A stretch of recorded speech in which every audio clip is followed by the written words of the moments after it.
नए दिन और नई शुरुआत दोस्तों। हम चैप्टर 9 के तीसरे भाग में आ चुके हैं और चैप्टर का नाम Traders, kings and Mela. Mela.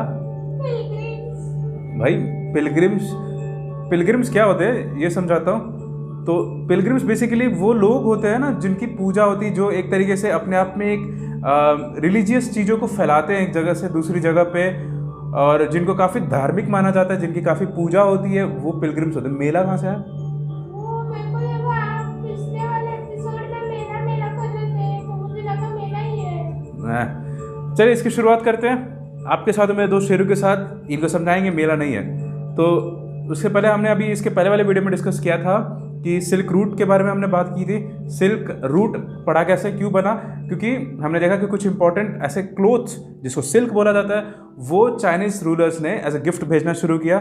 Silk कहाँ से आया? 7,000 साल पहले चाइना ने इस टेक्निक को बनाया था जिससे सिल्क सिंथेसाइज कर सकते थे।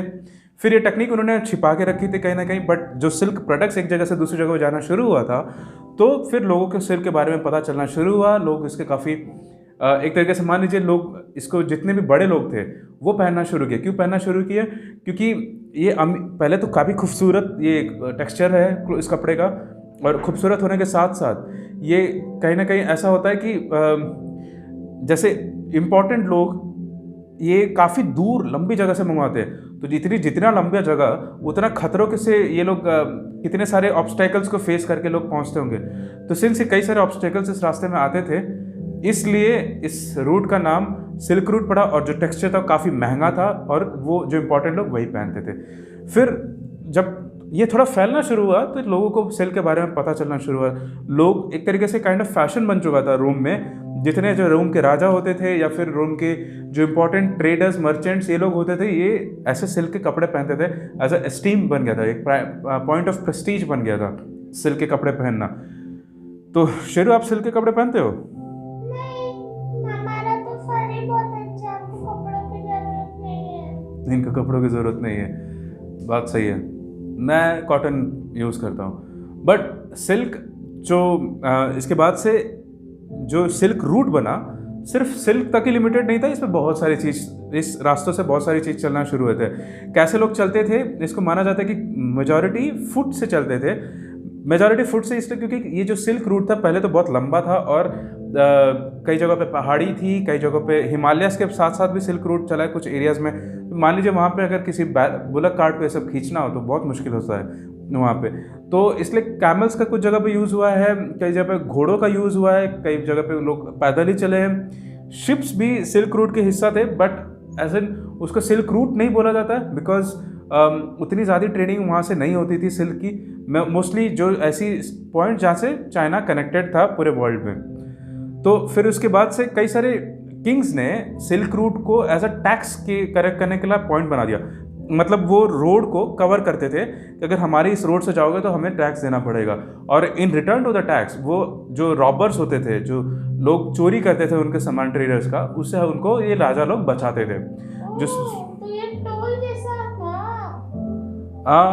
टोल जैसा ही मान लीजिए, बट इसमें इम्पॉर्टेंट ये था कि टोल में हमें ऐसा सिक्योरिटी नहीं मिलती, बट वहाँ पे ऐसा होता कि तुम टैक्स दोगे तो कुछ राजा का ठप्पा होता था, और या फिर कुछ राजा के साथ सिपाही होते थे उधर, मतलब मर्चेंट्स के साथ कुछ राजा के सिपाही, और नॉर्मली उसको कोई टच नहीं करता था। नहीं तो उन ट्रेडर्स के साथ थोड़ा भी अगर उनको चोरी किया, उनका सामान लूटा, तो ये काइंड ऑफ राजा से भिड़ना हो गया था। तो उनको सिक्योरिटी मिलती थी।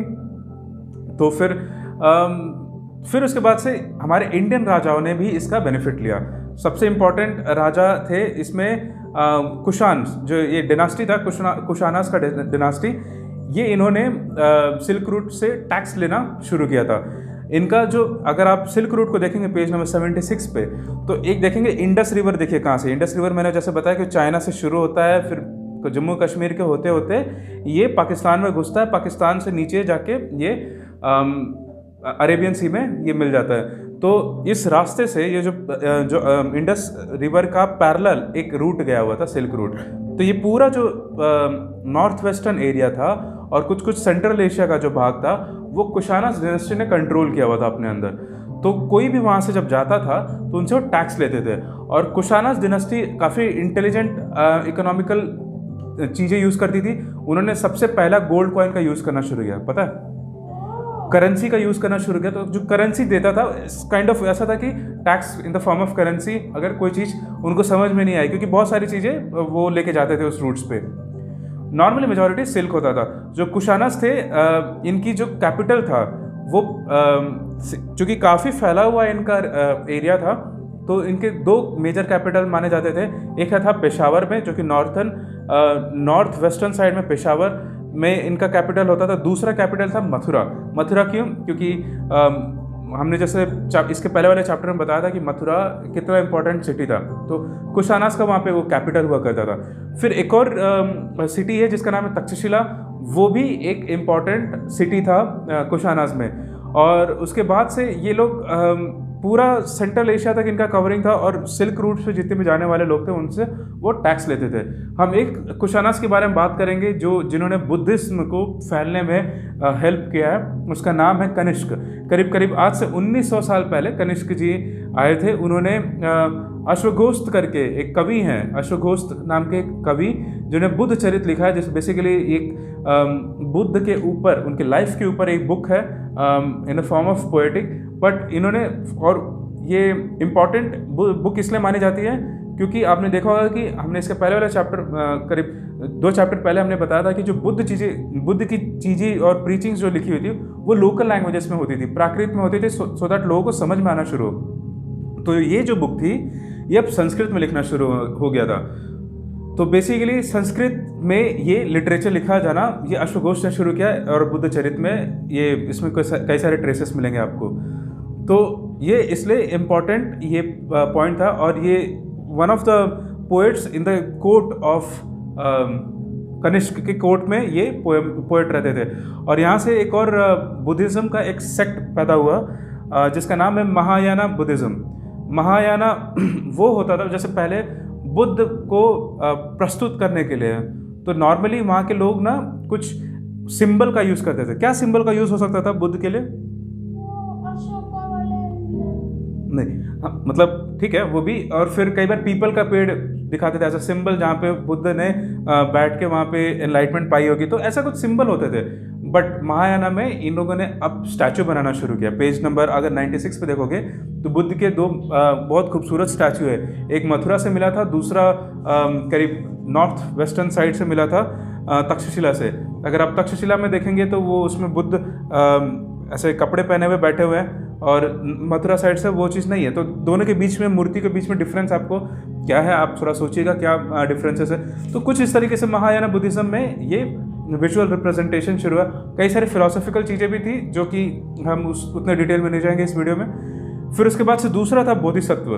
बोधिसत्व वो लोग थे जो बुद्ध के जैसे ही किसी एक जगह पर बैठ के पूजा करते थे, और मेडिटेशन के साथ साथ इनको भी आत्म साक्षात्कार हुआ था, जिसको एनलाइटमेंट बोलते हैं। और ये वैसे तो चाहते तो ये लोग अब एकांत लेके अब चीज़ों को अपने आप तक ही रखते, बट बोधिसत्व वो ये लोग थे जो उन्होंने अपना ज्ञान है वो फैलाना शुरू कर दिया। तो रादर देन कहीं एक जगह पे बैठ के वो एकांत रहे, वो बेसिकली लोगों के बीच में जाके ये मैसेज फैलाना शुरू कर दिया। जो बुद्धिज़्म का सबसे पहला और सबसे इम्पॉर्टेंट जो लोग मैसेज लेके जाते थे वो ये थे। आफ्टर एक और हमने अशोका के चैप्टर में एक और ऐसे ही कुछ सिमिलर वर्ड यूज़ किया था, आपको याद है क्या? धम्म मोहम्मद करके एक हमने देखा था। बेसिकली वो रिलीजियन फोकस नहीं होते थे, बट वो ऐसा होता था कि एक कुछ गुड प्रीचिंग्स को लोगों तक लेके जाते थे।